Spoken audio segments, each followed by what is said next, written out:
before you do anything, I think as a founder, you need to sit back and think what is important. So it's kind of a one-stop platform approach for the chief sustainability officers sitting in real estate companies to help them track, manage, and decarbonize and achieve their net zero target. Or based in India but building for the world. So every time you consume electricity, you're contributing to carbon emissions, and hence you're contributing to global warming. Cement itself is like 7% of total global carbon emissions. That's the same as India as a whole.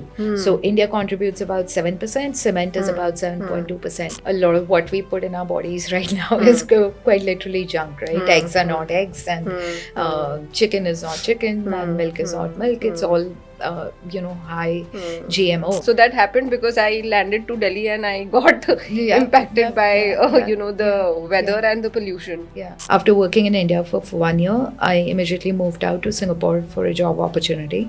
And Singapore is a country where women participation in workforce is one of the highest in the world, and women in leadership roles is almost the same as men.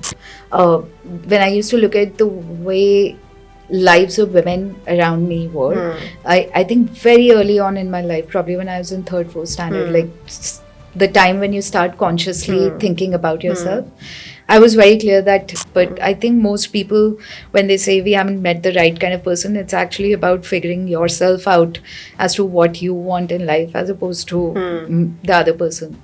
If I had to work on self-improvement, then I had to take risk.